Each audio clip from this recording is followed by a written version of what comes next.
Estudo bíblico. Multiplicando discípulos. O legado de Paulo a Timóteo. Lição 10. Instrumentos de honra nas mãos de Deus.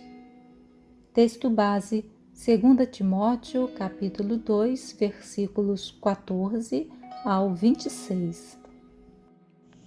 O objetivo desta lição é despertar o discípulo para a necessidade da pureza na vida, do compromisso com a verdade e da mansidão no testemunho, a fim de que se torne um instrumento útil nas mãos de Deus, preparado para toda boa obra.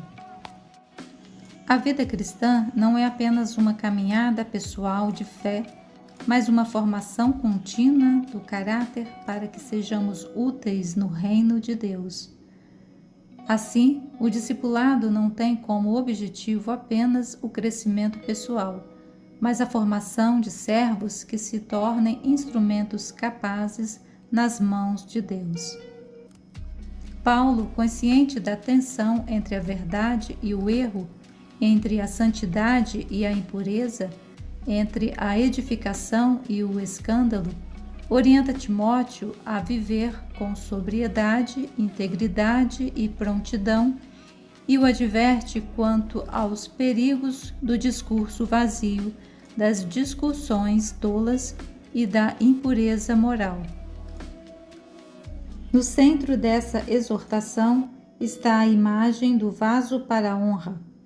Assim, como numa casa grande, há vasos de diferentes usos. Também na comunidade cristã, há aqueles que se consagram para os propósitos do Senhor. Nesta seção da carta, o apóstolo nos apresenta o contraste entre o obreiro aprovado e os propagadores do erro. O discípulo não deve se embaraçar em debates inúteis, mas manejar corretamente a palavra da verdade e se purificar como um vaso para a honra, sendo separado e equipado para toda boa obra. Ele mostra como o discípulo se torna um vaso útil ao examinar sua relação com a verdade, sua postura moral e seu espírito diante dos que se opõem. Deus deseja usar discípulos limpos, verdadeiros e mansos. Não basta conhecer a verdade, é preciso vivê-la com integridade e comunicá-la com mansidão. Primeira reflexão: o discipulado fiel rejeita palavras vãs e vidas ímpias. Um dos temas centrais das epístolas pastorais é o combate à apostasia e a repreensão aos falsos mestres. Após usar as figuras do soldado, do atleta e do lavrador, Paulo apresenta a imagem do obreiro, aquele que guarda, pratica, protege e proclama a palavra, ferramenta indispensável para a edificação da igreja. Timóteo é advertido a evitar contendas de palavras. O termo grego logomacheo significa guerrear com palavras, disputas sem proveito que levam à ruína, catástrofe espiritual. A fé não se edifica por vaidade intelectual, mas pela verdade proclamada com mansidão e no poder do Espírito. O verdadeiro obreiro deve manejar bem a palavra da verdade. O verbo ortotomeo remete a cortar em linha reta como um artesão preciso. Isso exige estudo sério, fidelidade ao Evangelho e rejeição de interpretações distorcidas. O termo dokimos, aprovado, era usado para ouro purificado ou pedras aprovadas para construção, em contraste com adokimastos, reprovado. Assim, o servo de Deus deve ser genuíno, íntegro e purificado, aprovado primeiro diante do Senhor e depois diante dos homens. Paulo cita Himeneu e Fileto como exemplos de falsos mestres, mas reafirma: o fundamento de Deus permanece firme. O Senhor conhece os que lhe pertencem, e todo discípulo que invoca seu nome deve afastar-se da iniquidade. O obreiro útil ao Senhor cultiva reverência, fidelidade à palavra e santidade de caráter. Ele edifica pela verdade, evita polêmicas e vive de modo íntegro, sendo referência para a Igreja.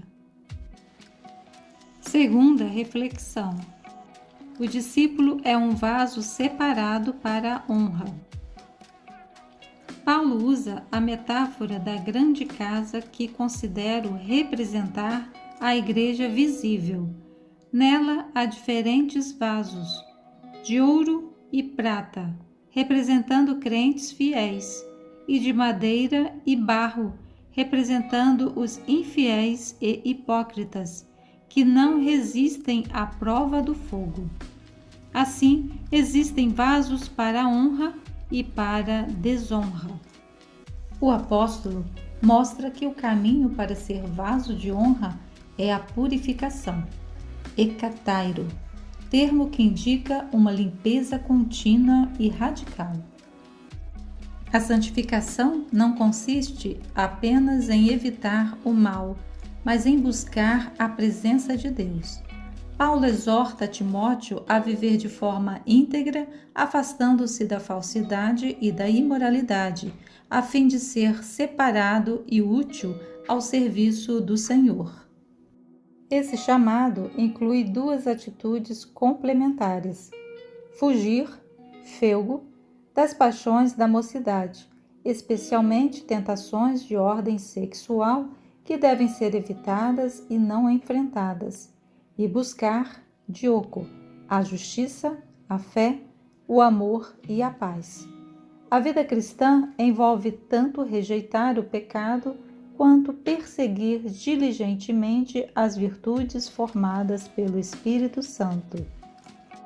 Paulo acrescenta a dimensão comunitária. A busca pela santidade deve ser feita com os que de coração puro invocam o Senhor. O discipulado não é solitário. Na comunhão encontramos apoio, ensino e encorajamento para perseverar. Ser um vaso de honra não é privilégio de poucos, mas o chamado de todos. A limpeza espiritual é uma ação do Espírito Santo que nos capacita a fugir do pecado e a buscar a justiça. Envolve consagração diária, fuga da contaminação do mundo e busca intencional da santidade, permitindo ser moldado, purificado e separado para toda boa obra. Terceira reflexão: o discípulo corrige com mansidão, visando a restauração. Paulo encerra o capítulo apresentando o discípulo como servo, doulos, isto é, escravo do Senhor. Assim como outrora éramos escravos do pecado, agora pertencemos a Cristo e estamos totalmente à sua disposição. O apóstolo orienta Timóteo a evitar contendas e controvérsias inúteis que não edificam, mas dividem. O servo do Senhor deve ser pacificador, não contencioso, agindo com mansidão, paciência e ensino. A palavra grega épios descreve essa atitude de gentileza e calma, enquanto didásticos enfatiza a habilidade no ensino, e anessikakos aponta para a capacidade de suportar o mal sem ressentimentos. A mansidão, longe de ser fraqueza, é força controlada. O discípulo maduro confronta o erro sem agressividade, corrige sem humilhar, sempre visando que Deus concede ao contradizente arrependimento e libertação. Essa esperança se fundamenta na obra do Espírito, que pode trazer o pecador de volta à sobriedade espiritual, libertando-o do engano do diabo. Assim, a correção cristã não nasce da ira, mas da compaixão. O discípulo útil é firme na verdade e manso no trato, buscando restaurar os que estão presos pelo inimigo. Seu alvo não é vencer discussões, mas ser instrumento de libertação e reconciliação. Finalizando, agora vamos concluir o estudo de hoje.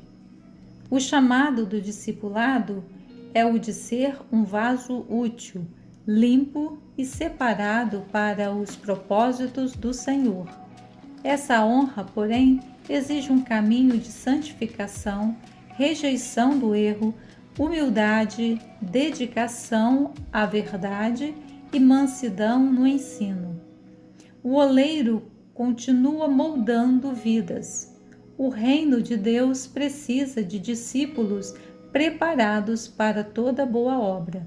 Então, que o nosso desejo seja o de sermos esses vasos, não de barro comum, mas de ouro com honra santificada.